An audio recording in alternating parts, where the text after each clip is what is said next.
अखण्डमण्डलाकारं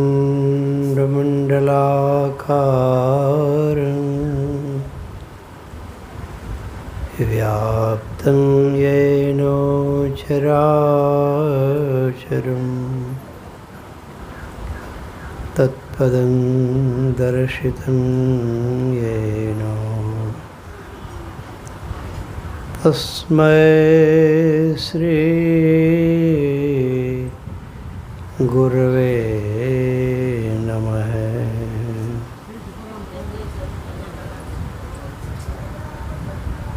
मंगलमूर्ति सद्गुरु मिलवें सर्वाधार, मंगलमय मंगल करण विनवो बारंबार।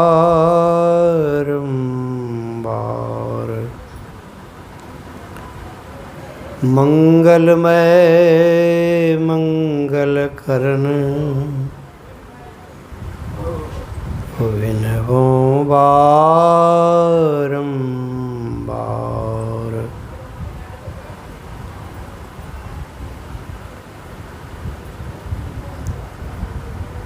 समवेत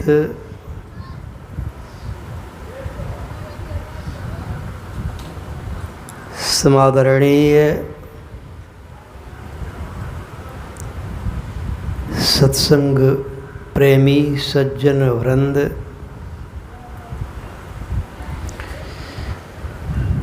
तथा समादरणीय धर्मशीला साध्वी देवियों,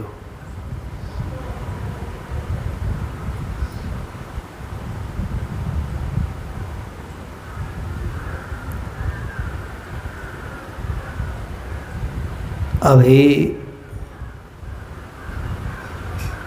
पितृपक्ष का समय चल रहा है।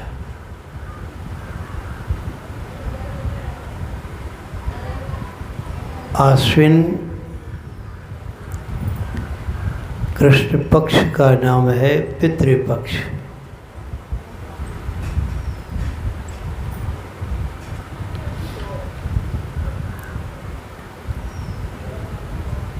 हम लोगों का जो एक वर्ष होता है,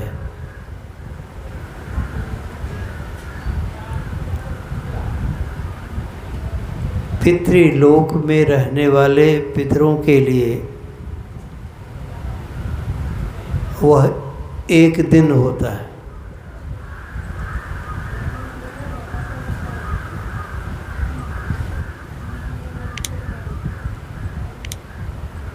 जिस तरह से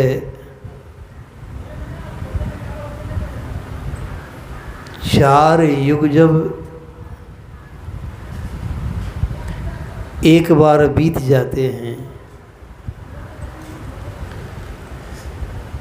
तो उसे एक चौकड़ी युग कहते हैं।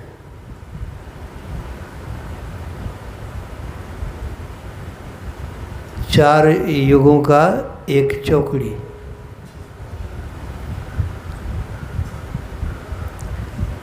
12,000 बार जब ये चारों युग बीतते हैं, अर्थात 12,000 चौकड़ियों का ब्रह्मा जी का एक दिन होता है। अब सोचिए कि ब्रह्मा जी के एक दिन में कितने बार हम लोगों को जन्मना पड़ेगा, मरना पड़ेगा।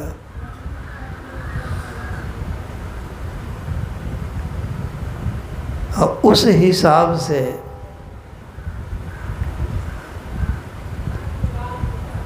फिर 12,000 चौकड़ियों का, जैसे दिन के बारे में आपने सुना तो एक रात होती है उधर। इस दिन रात के हिसाब से ब्रह्मा जी के लिए भी 30 दिनों का एक महीना होता है। अब 12 महीने का 1 वर्ष ब्रह्मा जी का हिसाब चल रहा है।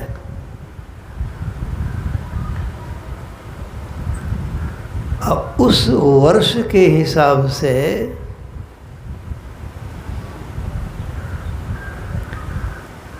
तब ब्रह्मा जी की आयु होती है 100 वर्ष।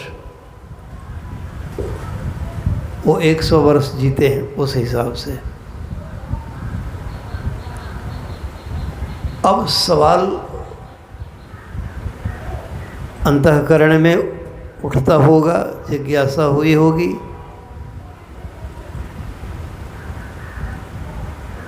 कि 100 वर्षों के बाद तब क्या होता है ब्रह्मा जी का।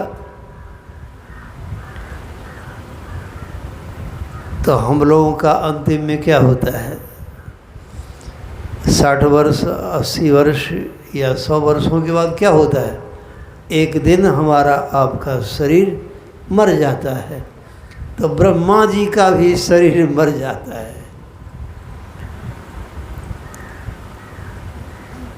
वे भी मृत्यु को प्राप्त कर लेते हैं।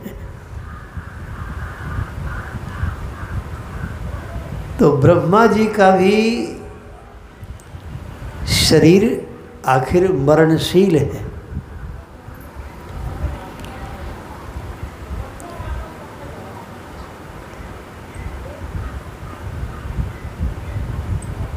इसलिए कहा गया ऑल मेन मस्ट डाई। प्रत्येक मनुष्य का शरीर मरणशील है। जब ब्रह्मा जी का शरीर मरने वाला है, मरणशील है, तो हमारा आपका क्या। यही तो सबसे बड़ा आश्चर्य है। महाभारत में आया, अहन्य हनि भूतानि गच्छन्ति यम मंदिरम शेषाः स्थिरत्वमिच्छन्ति किमाश्चर्यं मतः परम।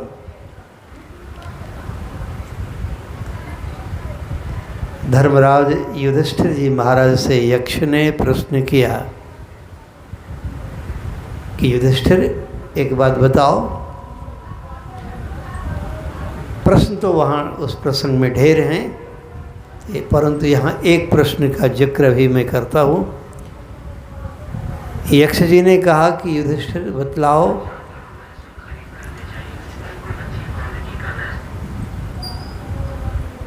कि दुनिया का सबसे बड़ा आश्चर्य क्या है। तो युधिष्ठिर जी महाराज ने कहा,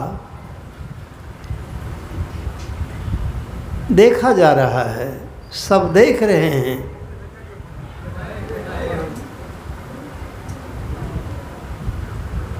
दिन रात, दिन में भी, रात में भी, सुबह में भी, शाम में भी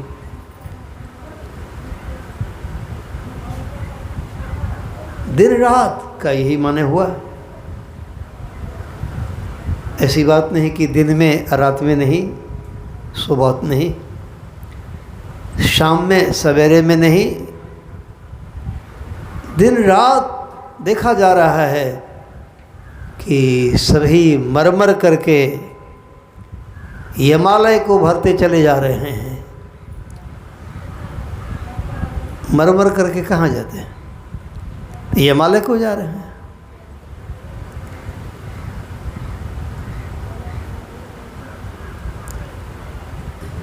दादा चले गए,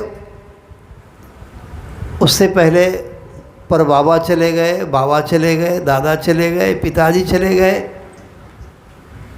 दिन रात अपने जीवन में देखते कितने चले गए, चले जा रहे हैं। तब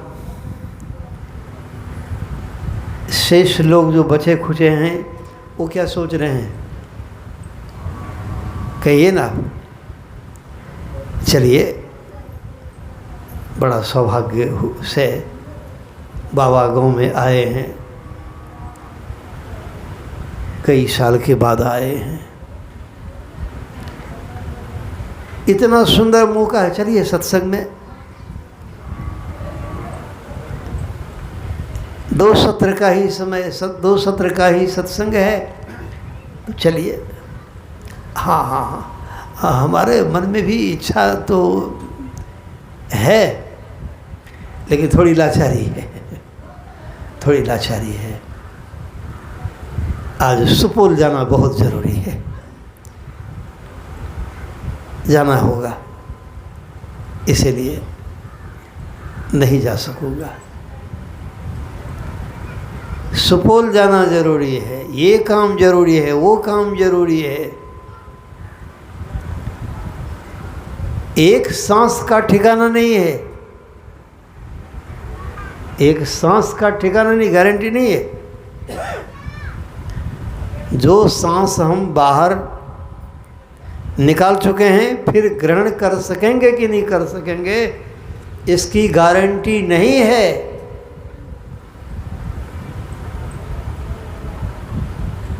संत कबीर ने कहा, को जाने कल की, जगत में खबर नहीं पल की। एक पल का ठिकाना नहीं। अब तब कल की बात करते हैं, नहीं नहीं हम कल जा कर के रानीगंज में ही बाबा का दर्शन कर लेंगे। वाह यही है, दिन रात सभी मर करके हिमालय को भरते चले जा रहे हैं।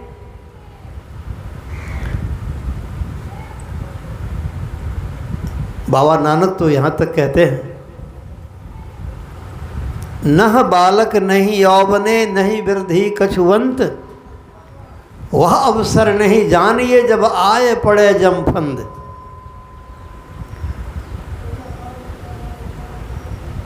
क्या बाल्यावस्था, क्या किशोरावस्था, क्या युवावस्था, क्या वृद्धावस्था,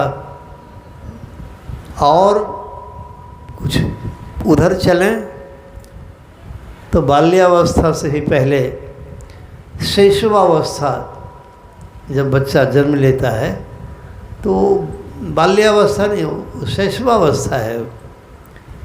शैशव अवस्था में है, शिशु है, शिशु।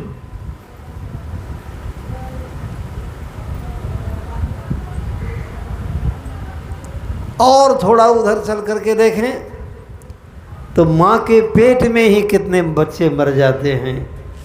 अरे जन्म लेकर शैशवावस्था में मृत्यु होती है, इससे तो विशेष बात ये हो गई कि माँ के पेट में ही कितने मर जाते हैं। और फिर जन्म लेते ही मर जाते। बाल्यावस्था 5 वर्ष की अवस्था में अलगे से फिर प्रणाम क्या लिया भाई, सुना बाद में प्रणाम होना चाहिए, एखन बीच सत्संग में कोनो जरूरत नहीं है। फिर क्या किशोरावस्था, क्या युवावस्था, क्या वृद्धावस्था, किसी अवस्था की गारंटी नहीं है। मूल बात यह है कि एक सांस का ठिकाना नहीं है। फिर आजकल परसों क्या करते हैं,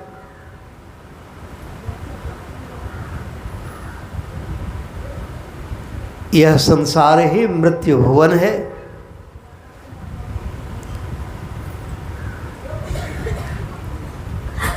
कोई बाढ़ विभीषिका में गंगा के अजस्र जल में है, और वो कहे कि गंगा का जल हमें स्पर्श नहीं कर सकता है, संभव है? गंगा हमारी क्या बिगाड़ सकती है? वो कहावत है, पैन में रहेगा पैन में बैर हैं। गंगा में रह करके गंगा हमको स्पर्श नहीं करे, ये बात संभव नहीं है। स्वाभाविक बात है, गंगा में है, पानी में हैं तो उसमें सावधानी बरतने की आवश्यकता है। युक्ति से तैरकर निकलने की ज़रूरत है। नाव में बैठकर, जहाज में बैठकर सावधानी पूर्वक यात्रा करने की ज़रूरत है। ये बात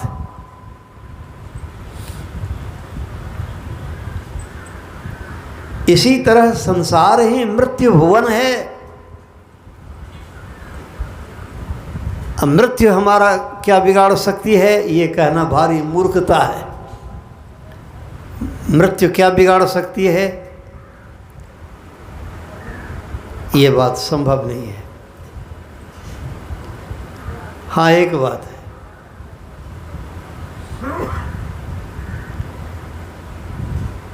संत पलटूदासी महाराज ने कहा,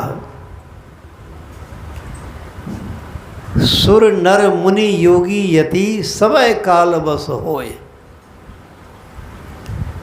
सब काल के वश में है, काल किसी के वश में नहीं है।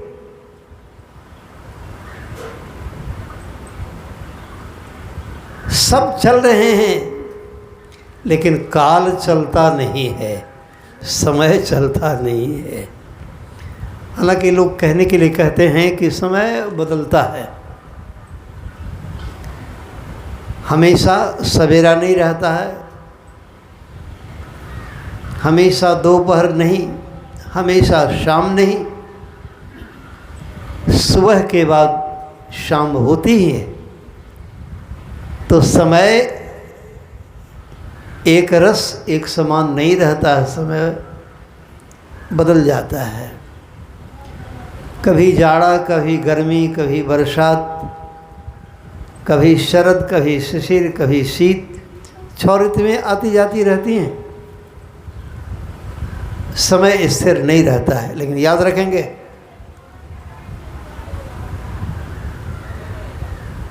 याद ये रखेंगे, ऋतुएं आती जाती हैं, सुबह आती है, शाम आती है, सुबह जाते ही शाम आती है, लेकिन काल जो है, काल चलता नहीं है, समय चलता नहीं है। हम लोग चल रहे हैं, हम सभी चलायमान हैं, ब्रह्मा चलायमान। अभी तो सुने आप, श्रीमदाद्य शंकराचार्य जी महाराज ने कहा, कुल पर्वतीय 8 और अति विस्तृत 7 समुद्र, ब्रह्मा इंद्र आदि सुरगणिया, दिनकर अथवा रुद्र। ब्रह्मा इंद्र आदि दिनकर अथवा रुद्र, ये सब कोई नित्य नहीं है, ये सब कोई नित्य नहीं है। मैं तू या यह लोक, फिर भी यूं किस लिए व्यर्थी, किया जा रहा शोक। कोई सत्य नहीं। तो इस क्रम में सबका मापदंड समय से करते हैं, तो समय को चलायमान कहते हैं, समय बदलने वाला कहलाता है काल। लेकिन समय माने काल। तो संत पलटूदास जी महाराज कहते हैं, सुर नर मुनि योगी यति समय कालवश होए। समय कालवश होए, मौत कालों की होई। लेकिन ये भी कहते हैं सब काल के वश में हैं, तो जब सब काल के वश में है तो काल की भी मौत हो जाती है।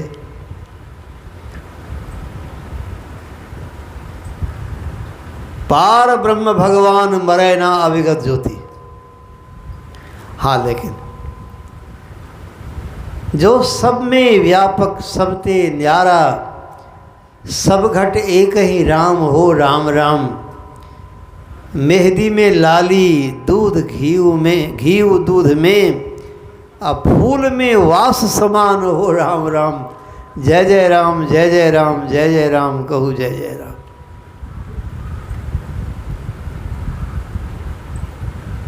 संत पलटूदास जी महाराज कहते हैं,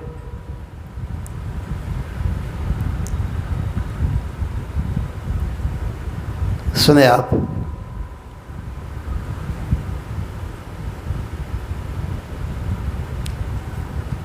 भूले मन को समझाए लीजिए बैठ के सत्संग में जी, अब की बार ना ही चूकना है सुंदर मानस तन पाए के जी।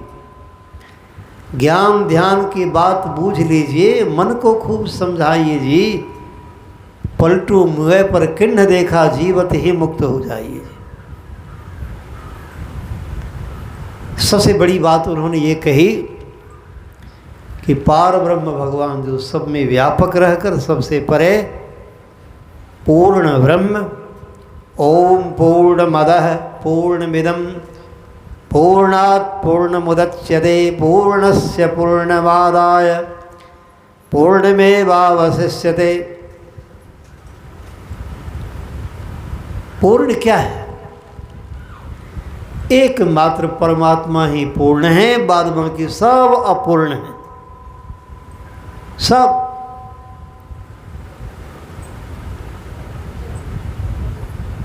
इसीलिए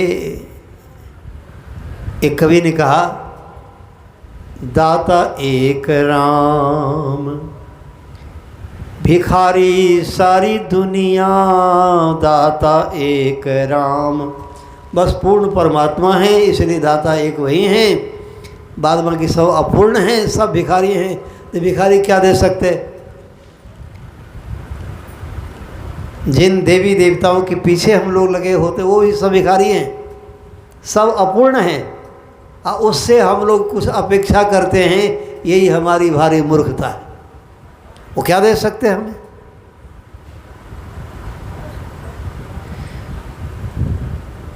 जो पूर्ण हैं, पूर्ण की स्वाभाविक मौज में पूर्ण सृष्टि हुई है।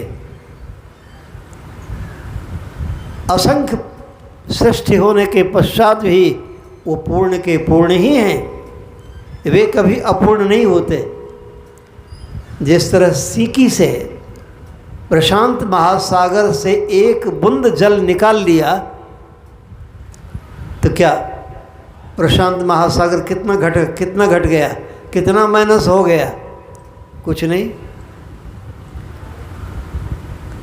परमात्मा के उस सूक्ष्मतम अंश मात्र में सारा संसार, पूर्ण संसार प्रकट हुआ है। इसलिए परमात्मा पूर्ण के पूर्ण ही हैं। और जैसे एक बूंद जल यदि प्रशांत महासागर में मिला दिया तो वो कुछ बढ़ता नहीं है, इसी प्रकार उस परमात्मा में यह जीव समा जाता है। सारा संसार समाया हुआ है, लेकिन परमात्मा में किसी प्रकार बाढ़ नहीं आती, परमात्मा बढ़ते नहीं। इसलिए बाबा नानक ने कहा, इस गुफा में ही, गुफा इस शरीर के भीतर जो गुफा है, तुरीय है, उसके ऊपर जो सहस्रदल कमल है, उसके ऊपर जो त्रिकुटी है, उसके ऊपर जो शून्य है, महाशून्य है, भंवर गुफा है, उसके ऊपर समष्टि पराप्रकृति मंडल निर्गुण निर्मल चैतन्य कैवल्य परमात्मा है। तो कहा गया कि इस गुफा में ही अखुट भंडारा, अखुट मन जो कभी घटे नहीं। हाँ, अब भंडारा, भंडार सुख के भंडार हैं वो।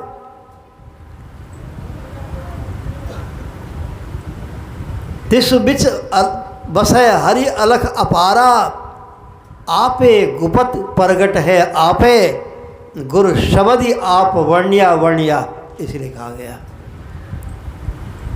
तो वो परमात्मा पूर्ण ब्रह्म भगवान मरे ना अविगत ज्योति। सज्जनों,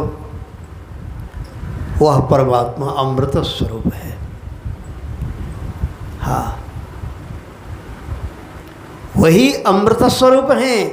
इधर बाद बाकी सब क्षर हैं, सब में क्षरण क्रिया लगी हुई है, सब में मरण क्रिया लगी हुई है, सबका क्षरण हो रहा है, सब मरण को प्राप्त हो रहे हैं। इसलिए संसार मृत्यु भुवन है। हमारा आपका जीव भी जो शरीर है यह मृत्यु से युक्त है। हम सब के सब, पर महाराज जी बड़ा सुंदर कहते हैं, माघ महीने 12 मासा के अंतर्गत माघ महीने के वर्णन में कहते हैं, माघ भूखा बाघ काल के, मुख पड़ो हैं बावरे। भूखा बाघ के, काल रूपी बाघ के मुख में हम लोग पड़े हुए हैं।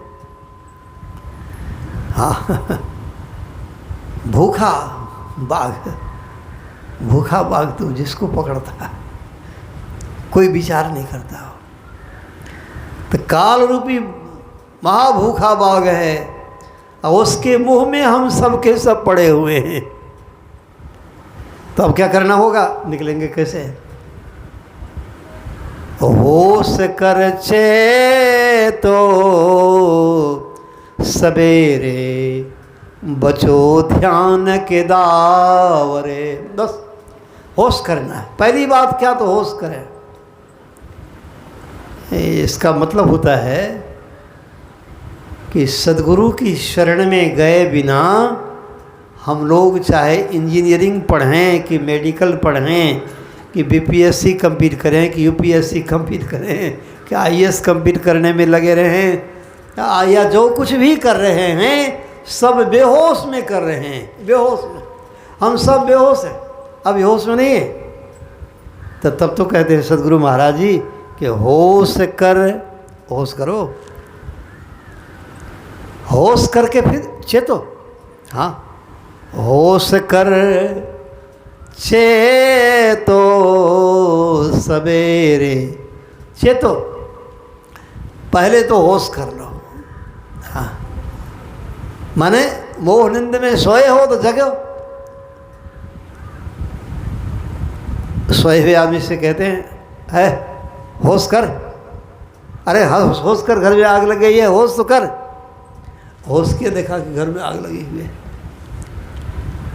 अब चेतो तब कह रहे चेतो, चेत जाओ। तो उठ के बैठ गया। उठ के बैठ गया, अब भागने का रास्ता देखता है चेतो। सवेरे जल्दीबाजी।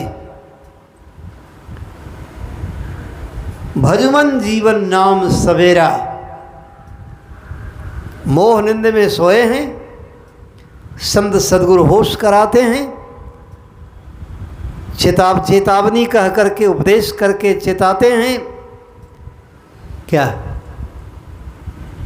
भजमन जीवन नाम सवेरा।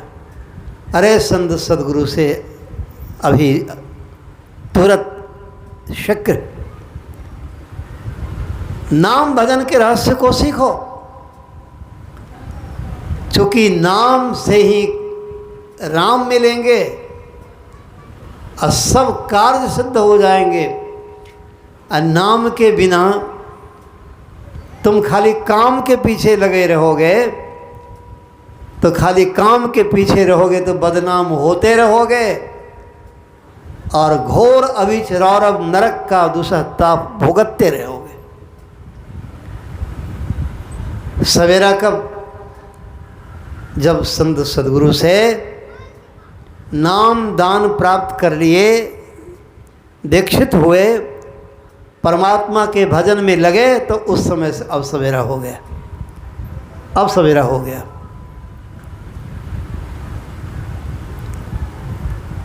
तो इससे क्या होगा? परमात्मा जो भुवनेश्वर कालों के काला हैं,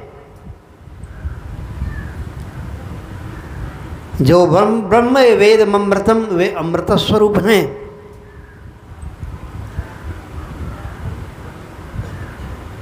उनकी प्राप्ति होगी, उनकी शरणागति होगी। उनकी प्राप्ति में, उनकी शरणागति में, उनके भजन के प्रताप से तब क्या होगा? जब लक्ष्मण जी को मूर्छा लगी,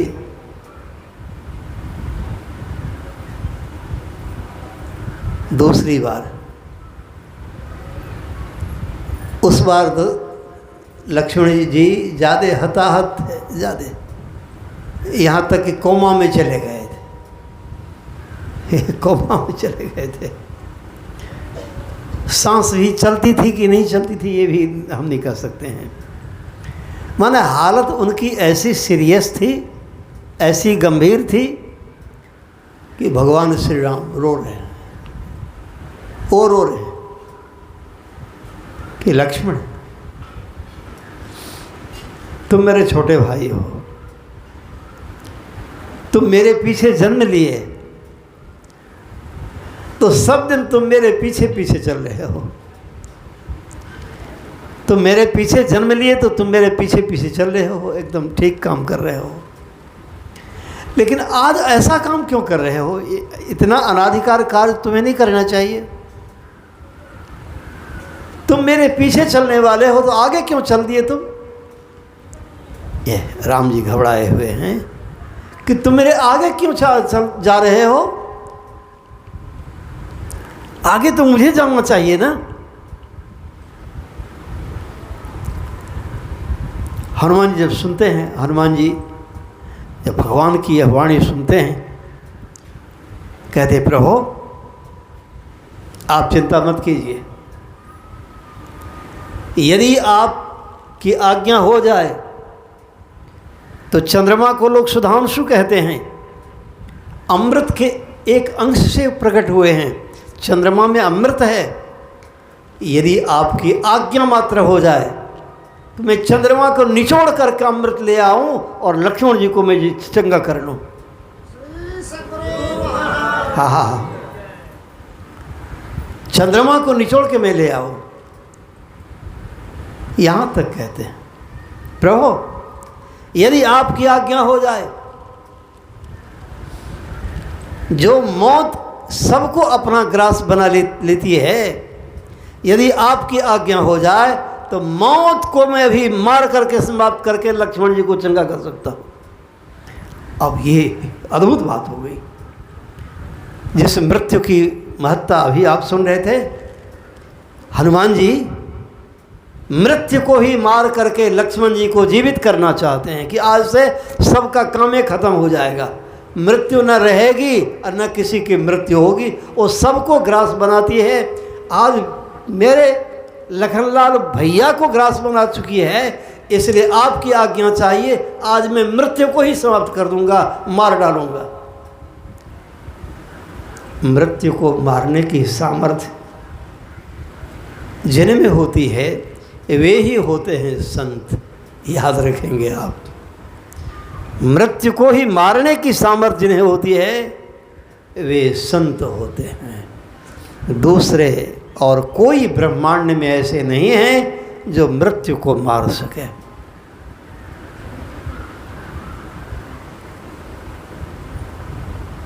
सज्जनों, इसलिए संत की महिमा में महापुरुष कहते हैं कि संत वचन वह सुधा, देव भी जिसके सदा भिखारी, संत वचन वह धन जिसका है नर प्रधान अधिकारी, मर्त्य अमर बन जाता जिससे वह संजीवन रज है, संत वचन सब भव रोगों का रामबाण भेषज है,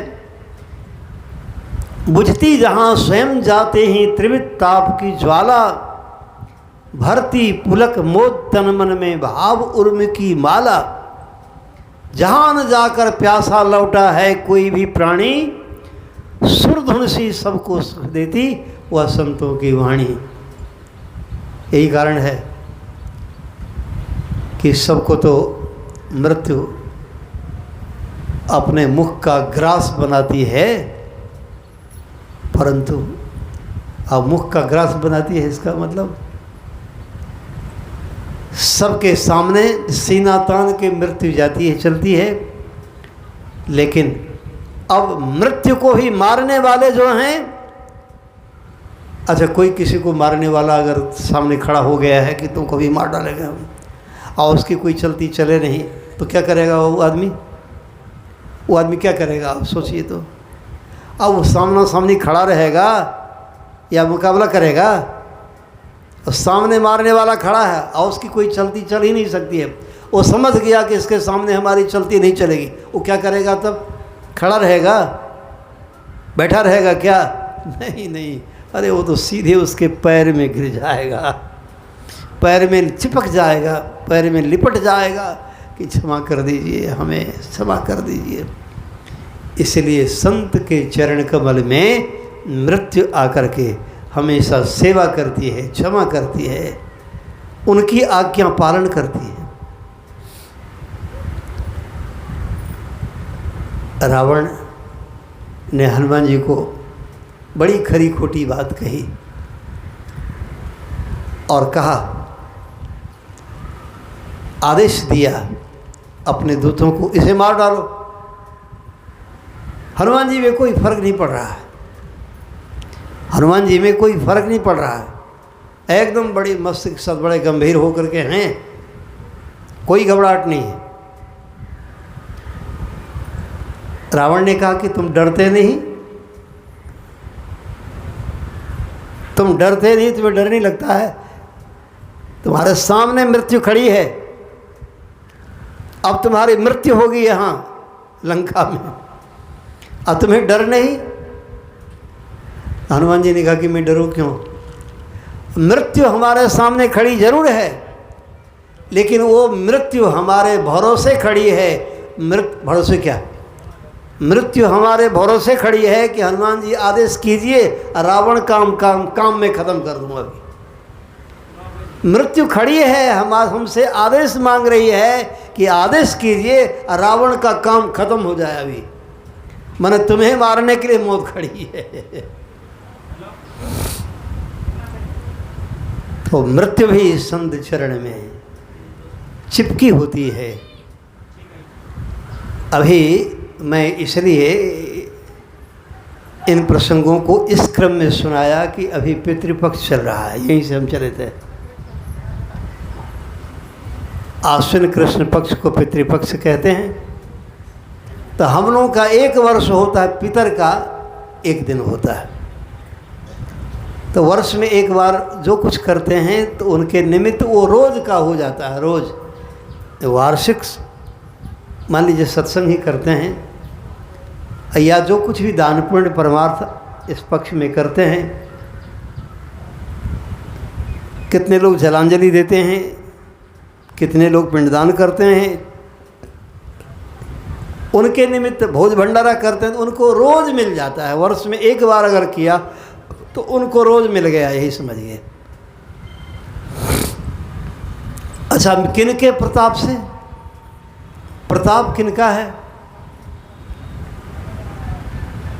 पुराण में कथा है, राजा श्वेत और राजा सुरथ की कथा है। मार्कंडेय पुराण में उसकी बृहद व्याख्या है, बृहद कथा वर्णन है।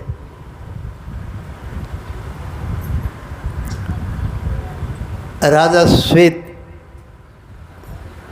के बारे में सत्संग योग पहला भाग में भी थोड़ा सा सांकेतिक वर्णन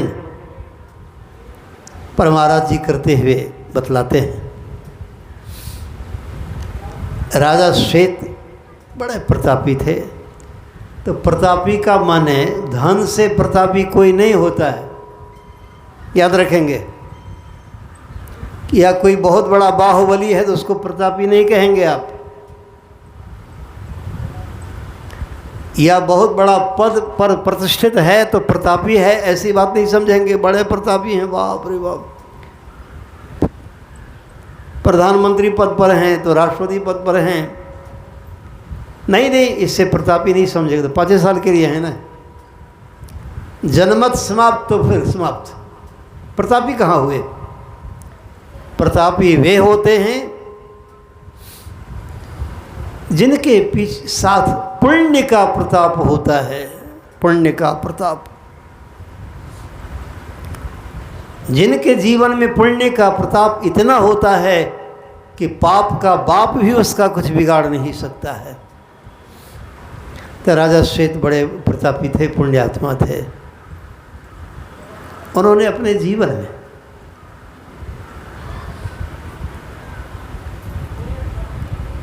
सैकड़ों क्या हजारों अश्वमेध यज्ञ किया था। जब 108 अश्वमेध यज्ञ कोई पूर्ण कर लेते तो यह योग्यता होती है। ऐसी योग्यता प्राप्त किए हुए कोई देवराज इंद्र के पद पर विराजमान होते हैं। और जो 1008 से भी अधिक अश्वमेध यज्ञ जीवन में कर लेते हैं तो वे ब्रह्मा पद के अधिकारी हो जाते हैं। अश्वमेध सहस्राणि वाजपेय शतानि च सुषुम्ना ध्यान लेशस्य कलांदारहंति षोडशीम। परमाराज जी कहते हैं हजारों अश्वमेध यज्ञ कोई किया है। अश्वमेध सहस्राणि वाजपेय शतानि च, सैकड़ों वाजपेय यज्ञ भी किया है। कितने जो पढ़े लिखे लोग हैं तो वे लोग कहते होंगे कि मन ही मन सोचते होंगे क्या वर्णन है। अश्व माने घोड़ा,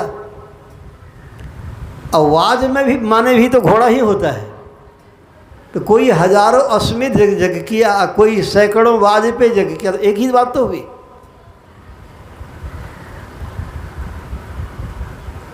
हाँ, अर्थ तो एक है। अश्व माने घोड़ा, वाज माने घोड़ा। अश्वमेध यज्ञ में घोड़े छोड़े जाते, वो उस घोड़े को जहाँ कोई पकड़ लेता तो उसे जो राजा छोड़ दे अश्वमेध यज्ञ में घोड़े, तो घोड़े जो पकड़ लेते तो उनसे उन्हें युद्ध करना पड़ता। राम जी के घोड़े पकड़ लिए लवकुश, तो भगवान श्री राम को भी उनसे युद्ध करना पड़ा। सबको लवकुश ने छक्का छोड़ा दिया, माने सबका अहंकार शमन कर दिया।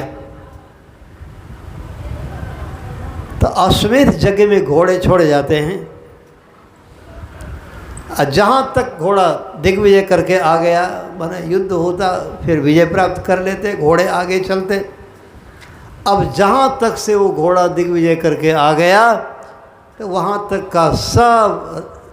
तक के सारे राजा लोग, महाराजा लोग सब उनके अंदर में हो जाते, उनके अधीनस्थ हो जाते।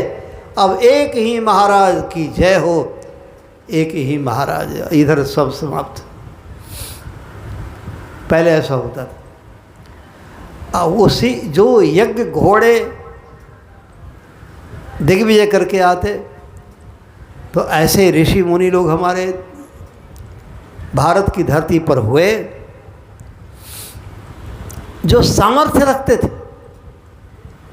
उन घोड़े के मांस से हवन करते थे, आहूत करते थे। अब यज्ञ के पवित्र घोड़े के मांस से हवन किया गया, और उसी समय उस घोड़े का हवन किया गया, और उसी समय घोड़े का वह जो जड़ शरीर था वो तो समाप्त हुआ। अब दिव्य शरीर उससे प्रकट वह धारण कर लेता। दिव्य शरीर धारण करके वह दिव्य, उसी के बारे में आया कि कोई इंद्रलोक जाते तो कोई ब्रह्मलोक जाते। तो अश्वमेध क्या सो सुने, और वाजपेय क्या, तो उसके बारे में भी आप सुने कि वाजपेय यज्ञ क्या है। शायद अटल बिहारी वाजपेयी जी, जिनका नाम भूतपूर्व प्रधानमंत्री के नाम से हम लोग जानते हैं, उनके नाम में भी पदवी है, उपाधि है वाजपेयी, अटल बिहारी वाजपेयी।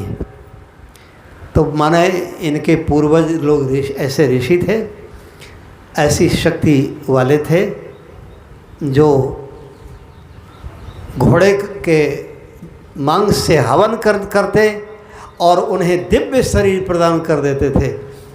एक यहाँ महिषी में तारामाई का स्थान है, तो वहाँ एक बार बहुत बड़ा सम्मेलन हुआ था, विद्वानों की गोष्ठी हुई थी। तो उसमें एक विद्वान कहते थे कि इसलिए यज्ञ में यज्ञार्थे पशु सृष्टा यज्ञार्थे पशु घातन है, यज्ञ में पशु की हिंसा श्रेष्ठ है।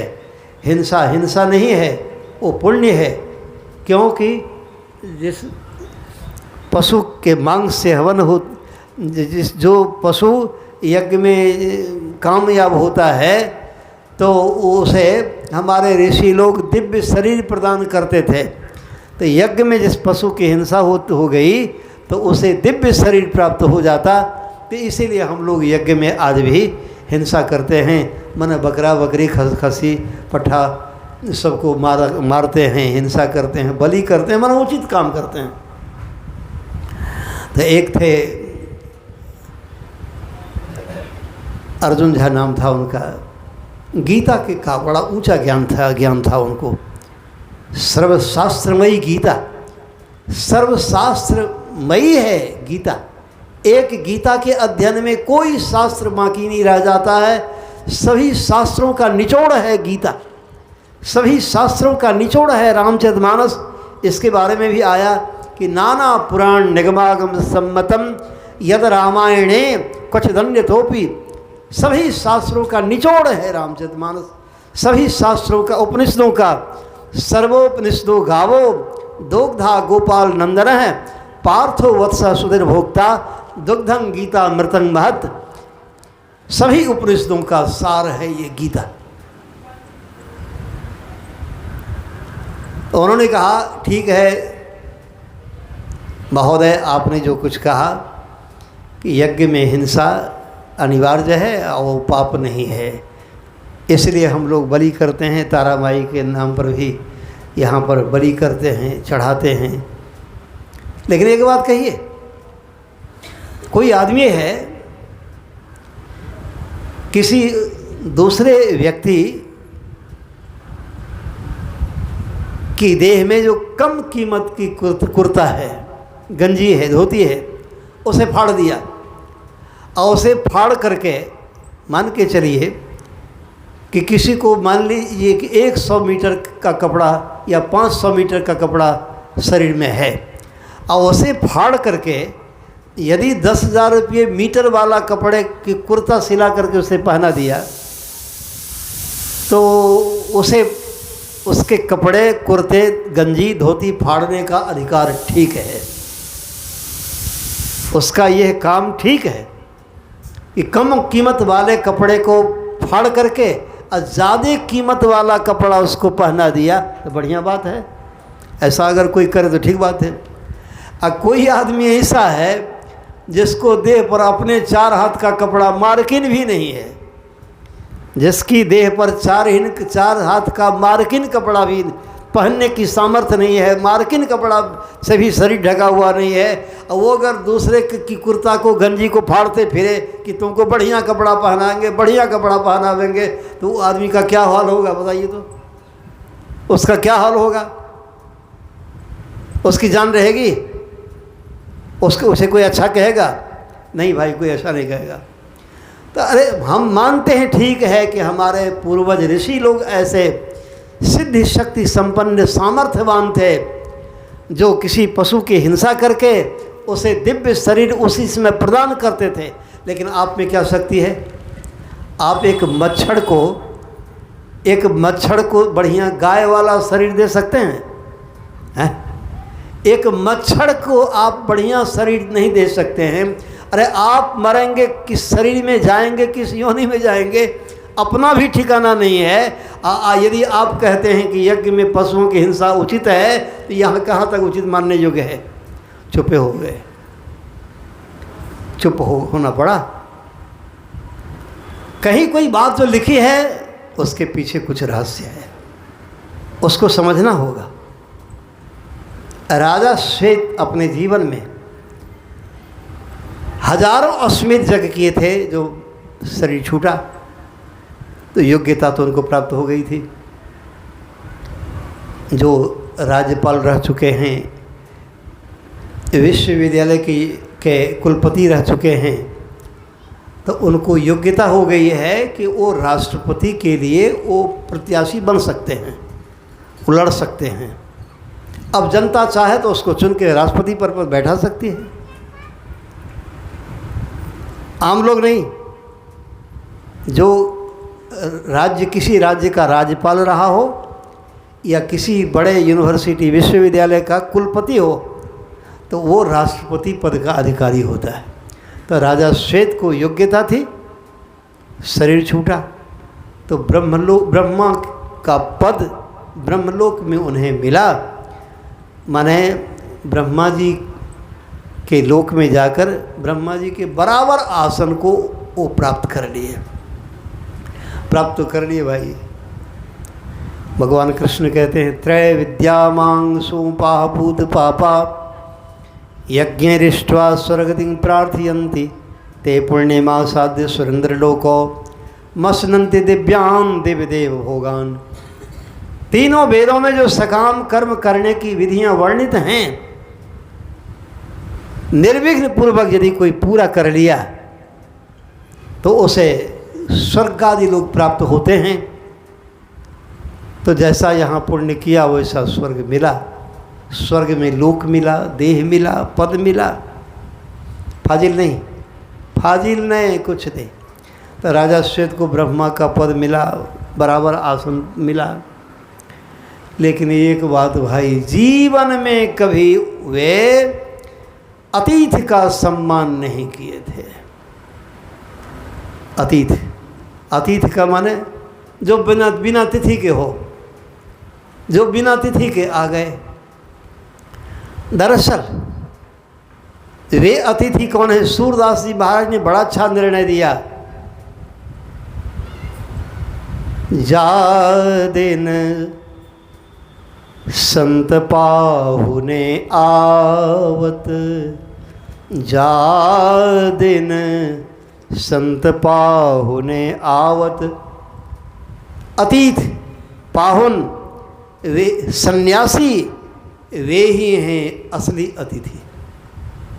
जीवन में राजा श्वेत, कितने लोग ऐसे मिलेंगे आपको गाँव भर में, वो इस विचारधारा के होते हैं, अरे अच्छा काम करना चाहिए, अच्छा काम करना चाहिए, ये कोई ज़रूरत नहीं है कि दीक्षा लेंगे तभी हमारी सदगति होगी, हम वैष्णव बनेंगे तभी हमारा काम चलेगा। नहीं, सो बात कोई बढ़िया काम जीवन में करना चाहिए। क्या बढ़िया काम करना चाहिए? दिन रात घूस लेते, चोरी करते, डकैती करते, प्राणियों की हिंसा करते, और वो कहा गया अरबन की चोरी चोरी करे, असुई का कर दान, उचक उचक देखत रहे कहाँ से आवत विमान। अरब खरब घूस लेते, घोटाले करते, अनैतिकता युक्त कर्म करते, दिन रात दुष्कर्म में रहते, और कभी कुछ दान कर दिया, किसी को वस्त्र दे दिया, कंबल बांट दिया, वोट लेने के लिए, प्रतिष्ठा के लिए, तो हो गया बस उचक उचक देखत रहे कहाँ से आवत विमान। इससे क्या होगा? ऐसे विचार के लोग ज़्यादा होते हैं कि अच्छा काम करना चाहिए। हाँ, अच्छा काम करना, अच्छा काम यही अच्छा काम। अरे अच्छा काम दरअसल है क्या?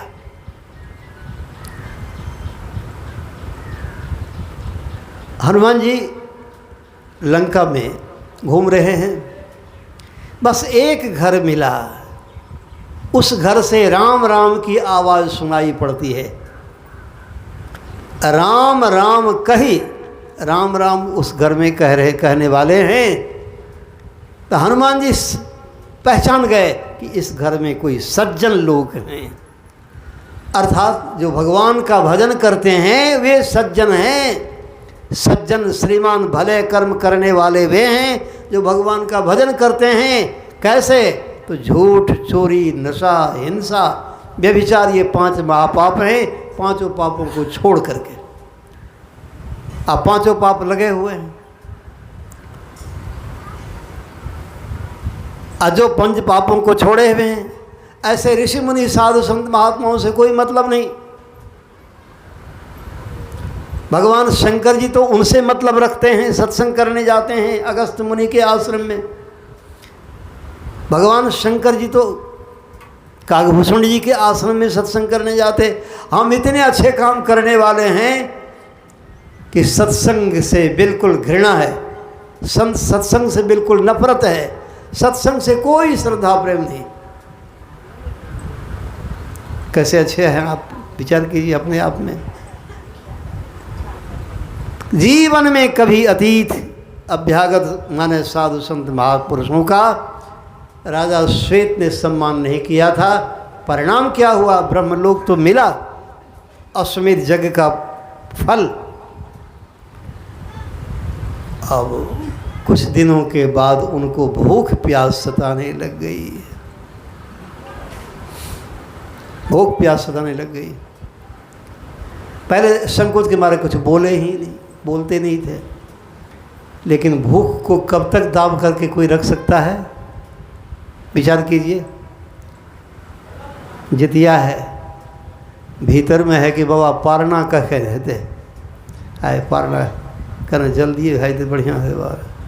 ये 4:30 बजे के बाद है पारना, झिंगा फूल फूलते तब ताई मर स्विक। किसके लिए? बेटा के लिए, पोता के लिए, बेटा के लिए, पोता के लिए। अब बेटा से तो कितनी मनसुआ पूरी हुई अभी तक में, तो उसको याद कर लीजिए। भगवान नहीं रहती है, बेटा तो वह बढ़िया, नहीं छे जगरा दिया पुता वह बढ़िया है। तो मूल धन का तो ठिकाना नहीं है। पोता के लिए, शुद्ध धन के लिए शुद्ध की चिंता करते हैं, अब भूखे मरो हैं। यही सुपौल जिला में भैया राम विषमपुर में था, यहाँ परसागढ़ी पूरब बगल में। यही जितिया का समय था पारना का, तो उसमें यही 4:30 बजे पारना थी। तो 8 बजे मैं चल रहा था सत्संग करके, माँ बहनें सब प्रणाम करने आई। एक माता गिर गई उधर बेहोश होकर के। तो मैंने कहा कि जल्दी से इनका संभाली, जल्दी से देखियो कि भले इनका उठा भी हम जल्दी से। तो सब माई कहने लगी कि नहीं बाबा अपने जाथुन हिनका नहीं किछो भेलनि है, हिनका व्रत लागे छनि, हिनका तैं लऽ कऽ भए गेलै, हिनका व्रत लागे छनि। हमने कहा कि हे भगवान, हे गुरु महाराज, सुनते थे कि भूत लगता है, प्रेत लगता है, अब व्रत भी लगना शुरू हो गया। हमने कहा कि जब व्रत हिनका लागे छनि एहन व्रते कथी करै छथि। तऽ एखन जे हिनकर हालत छै, एखन तऽ हिनका जे भजन भेद हम देलियनि रहै, ओ मानस जप ध्यान सब भुला गेलखिन, सेंसलेस भए गेलखिन, कोनो होशमे छेबे नहि करथिन। तऽ एखन तऽ सेंसलेस पड़ल छथिन। एखन जँ एहि स्थितिमे हिनकर मृत्यु भए जानि तऽ तब कतेक हिनका जन्म लिअ पड़तनि। भजन भेद सब भूल गेलखिन एखन। तो इससे क्या फ़ायदा, इससे क्या फ़ायदा? तो बेटा के लिए, पोता के लिए, तो बेटा से क्या कितनी मनसुआ पूरी हो रही है, कितनी कामना पूरी हो रही है। अब पोता से बाकी है तो वही पूरी करवा लीजिए। अरे सत्संग भजन ध्यान कीजिए। राजा श्वेत को भूख प्यास सताने लगी, तो ब्रह्मा जी से जाके प्रार्थना करते हैं। उन्होंने कहा कि जो दिया सो तो मिला, दिया दूर नहीं जाए। हाँ, जो देते हैं वो दूर नहीं जाता, मिलता है। किया नाश नहीं होए, किया का नाश नहीं होता है, जो करेंगे वो मिलेगा। तो क्या करेंगे आप? अब भूख प्यास लगती है। यहाँ तो किसी को भूख प्यास लगती नहीं है, इसलिए होटल टोटल की व्यवस्था है ही नहीं। आपको भूख लगती है तो जाइए। मृत्यु भवन में आज तक अपने जीवन में जो अतीत अभ्यागत साधु संतों को एक मुट्ठी अन्न से भोजन नहीं कराया, इसीलिए भूख प्यास सता रही है। इस जघन्य पाप के कारण आपके मृत लाश मृत्यु भवन में पड़ी हुई है। जब कभी भूख लगे तो ये मेरा हेलीकॉप्टर है, विमान है, पुष्पक विमान, तो लीजिए। अब जब बन गए प्रधानमंत्री, राष्ट्रपति बन गए, तो उनको तो सुविधा तो मिलेगी ना। तो हमारा विमान पर जाइए, अपनी मृत लाश का मांस भोजन करके यहाँ आकर के रहिए। हे भगवान, इस स्वर्ग, इस वैकुंठ किस काम का हुआ? ब्रह्मलोक किस काम का हुआ? अब किसी को मान लीजिए बासा हो जाए प्रधानमंत्री जी के भवन में, राष्ट्रपति जी के भवन में, अब भोजन करने यहाँ आना पड़े बघेली के अगल बगल में किसी नदी किनारे, अपनी सड़ी गली लाश का मांस भोजन करने आना पड़े, तो मुंह मारे ऐसे वैकुंठ को, ऐसे ब्रह्मलोक को, तब तो यहाँ बघेलिए में रहकर कम से कम भात रोटी तो खाते हैं, सत्संग भजन ध्यान करते हैं, यही ना बढ़िया है। यही हुआ, रोज आते थे, वही सड़ा गला मांस खाते चले जाते थे। लेकिन और विशेष दुख की बात ये सुनिए कि जो मांस भोजन करके चले जाते थे तो लाश पुनः मांस से भर जाती थी। अब तो और चिंता बढ़ गई कि मांस खा लिया तो यदि मांस समाप्त हो जाता, लाश समाप्त हो जाती, तो मेरे पाप का अंत हो गया होता, तो खैरियत थी। ऐसा भी नहीं देख रहा हूँ, देखता हूँ कि फिर लाश मांस से भर जाती है, माने मेरे पाप की इति होने वाली नहीं है, मेरे पाप का अंत होने वाला नहीं है। आखिर ब्रह्मा जी के पास जाकर बहुत रोए गिड़गिड़ाए, तो उन्होंने कहा मेरे पास कोई उपाय नहीं है, एक उपाय मैं बतलाता हूँ। मृत्यु भवन में जहाँ आप जाते हैं अपनी मृत लाश का मांस भक्षण करने, महर्षि अगस्त्य मुनि जी महाराज उसी मृत्यु भवन में रहते हैं। जब कभी वो मिल जाएं, उनके दर्शन आपको हो जाएंगे, सत्संग मिल जाएगा, तो उनके उपदेशामृत श्रवण करने से, उनके दर्शन करने से, उनके चरण स्पर्शन करने से ये जघन्य पाप से आपको मुक्ति मिल जाएगी। अगस्त मुनि जी का नाम लेकर, लेकिन उसमें जोड़ दिए जब, माने आज जाइए दर्शन कर लीजिए, सो बात नहीं। जब का माने, जब का माने होता है ईश्वर की कृपा से। जब का माने ईश्वर कृपा, व्याकरण से जब अव्यय शब्द है उसका माने होता है ईश्वर कृपा। जब तक ईश्वर कृपा नहीं तब तक सत्संग नहीं। जब कभी माने जब द्रवहि दीन दयाल राघव, साधु संगति पाइए, जेहि दरस परस समागमादिक, पाप राशि नशाइए। जिनके मिले सुख दुख समान, अमानतादिक गुण भये, मद मोह लोभ विषाद क्रोध, सुबोधते सहज ही गए। जब कभी परमात्मा कृपा, जब कब पुण्य पुंज बिनु मेल ही न संता, सतसंगति संस्कृति कर अंता। हाँ, बिन हरि कृपा न हो सो गावहि वेद पुराण। अगस्त मुनि जी महाराज बराबर आते जाते थे। एक दिन परमात्मा की मंगलमयी कृपा हो गई, अगस्त मुनि जी महाराज के पावन दर्शन हुए।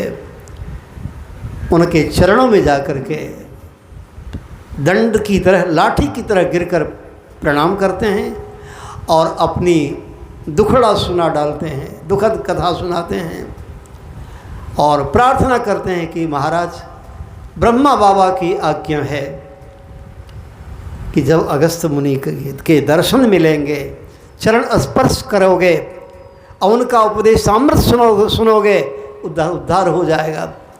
तो अब मेरा उद्धार करने की कृपा करें। तो महर्षि अगस्त मुनि जी महाराज ने उन्हें सत्संग सुना करके इस जघन्य घोर पाप ताप से मुक्त कर दिया। सज्जनों, उसी समय राजा श्वेत का वह शरीर समाप्त हो गया। अच्छा, सत्संग से मिलता क्या है? सत्संग से सबसे बड़ी उपलब्धि क्या है? इधर तो पुण्य कर्म की उपलब्धि सुने कि इंद्र का पद मिलता है, ब्रह्मा का पद मिलता है। अब ब्रह्मा का पद मिलता है तो क्या सब होता है वो भी सुने आप। और सत्संग यदि मिलता है तो तब क्या मिलता है? तो संत पंथ अपवर्ग करो, कामी भव कर पंथ, कहीं संत कवि को विदो, श्रुत पुराण सब सदग्रंथ। सत्संग से जहाँ पवर्ग नहीं, प माने जहाँ से जहाँ पहुँच करके पतन नहीं, फ से जहाँ किसी प्रकार की फलाशा नहीं, वासनात्मक बंधन नहीं, ब से किसी प्रकार बंधन नहीं, अब भौ से जहाँ किसी प्रकार का किसी का भय नहीं, मृत्यु का भी भय नहीं, चूँकि मृत्यु को तो मारने वाले संत हैं होते हैं, अभी आप सुन रहे थे। हाँ, अमो से मृत्यु, पौ से पतन, फ से फलाशा, ब से बंधन, भौ से भय, अमो से मोह मृत्यु। यही तो पौ फ ब भौ मो, ये इसी का नाम है पवर्ग। जहाँ पवर्ग नहीं है वह क्या है?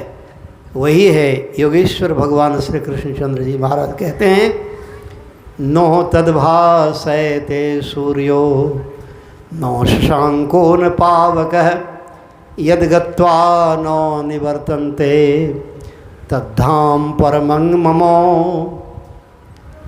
जहाँ इस सूर्य का उदय नहीं होता, प्रकाशित नहीं होता, जहाँ से असंख्य सूर्य प्रकाशित होते हैं, जहाँ चंद्रमा उदय नहीं होता, चंद्रमा प्रकाशित नहीं होते, जहाँ से असंख्य चंद्रमा को प्रकाश शक्ति मिलती है, शीतलता की शक्ति मिलती है, जहाँ अग्नि विद्युत की पहुँच नहीं है, जहाँ से अग्नि विद्युत पुंज को प्रकाश की शक्ति मिलती है, जहाँ मिट्टी नहीं, जल नहीं, अग्नि नहीं, हवा नहीं, आकाश नहीं, भगवान कृष्ण कहते हैं द्वारिका नहीं, वह है मेरा परम धाम, वैकुंठ नहीं, वह है मेरा परम धाम, यद गत्वा नो निवर्तन्ते, जहाँ पहुँच करके नो निवर्तन्ते, लौट करके वापस नहीं आना पड़ता है। जैसे दूध से मथ कर जब घी निकाल लिया जाता है, क्या आपने देखा है कोई घी को लौटते हुए दूध की ओर जाते हुए? कोई देखा है? दूध से जब घी को मथ कर निकाल लेते हैं, घी पुनः वापस दूध में नहीं जाता है। भगवान कृष्ण कहते हैं वो मेरा परम धाम है। जब अगस्त्य मुनि जी महाराज का सत्संग प्राप्त हुआ तो राजा श्वेत को वही परम धाम मिला जो ब्रह्मलोक से भी, विष्णुलोक से भी सबसे ऊपर लोक है, जहाँ पहुँचकर कोई लौटता नहीं है, वह परम धाम का सुख मिला। जो सुख साधु संग में सो वैकुंठ न होए, इसलिए संत कबीर साहब जी महाराज भी कहते हैं। भाई ये पितर पक्ष में ये सत्संग जो आज हो रहा है, तो इसका वर्णन इसलिए मैं किया, तो इस पितर पक्ष में लोग जो खास करके कर्मकांडी लोग हैं, जलांजलि करते हैं कि पिंडदान करते हैं, तो किसके नाम से करते हैं? अरे उसी अगस्त्य मुनि के नाम से करते हैं। उसी अगस्त्य मुनि जी महाराज से प्रार्थना करते हैं कि हे योगीवर, हे महर्षि, हे महामुनि, मेरे पूर्वज जो पितरलोक में दुख पा रहे हैं, भोग रहे हैं, आपको जो मुझे सामर्थ्य है ये मैं आपकी सेवा में प्रस्तुत करता हूँ। कृपा करके हमारे पितरलों का उद्धार कर दीजिए। जैसे राजा श्वेत का आपने उद्धार किया था, तो हमारे पितरों का उद्धार कर दीजिए। ये पितर पक्ष में अगस्त्य मुनि जी महाराज से प्रार्थना की जाती है। अर्थात संत ही अगस्त्य हैं। अगस्त्य माना होता है संत। तो संत सद्गुरु ही हमें हमारा उद्धार कर सकते हैं, हमारे पितरों का उद्धार कर सकते हैं, हमारे बाल बच्चों का उद्धार कर सकते हैं। दूसरा कोई उपाय नहीं। संत मता विन गति नहीं, सुनो सकल दे कान, जो चाहो उद्धार को बनो संत संतान। अभी के सत्संग कार्यक्रम में इन शब्दों के साथ आप लोगों की सेवा रही। समय अधिक हो रहा है, इसलिए अब आरती करेंगे हम लोग, और फिर अपराह्न काल भजन कीर्तन हम अपने श्रद्धेय गायक जी से कहेंगे कि आप 1 बजे से भजन कीर्तन प्रारंभ कर देंगे, जो समय से सवेरे से भरपूर भजन कीर्तन भी होगा और सत्संग भी होगा। अंतिम सत्संग में सम्मिलित होकर के फिर हम लोग अधिक से अधिक लाभ के भागी बनेंगे, पुण्य के भागी बनेंगे। जो लोग अभी भाग लिए हैं सबों को मैं बहुत बहुत धन्यवाद करता हूँ, सबके लिए शुभकामना करता हूँ। गृहपति जी, पप्पू जी, सपरिवार को ही मैं बहुत बहुत आशीर्वाद के साथ साथ धन्यवाद करता हूँ और उन सपरिवार की भी मंगल कामना करते हुए वाणी में विराम करता हूँ। प्रेम से बोलिए श्री सद्गुरु महाराज की।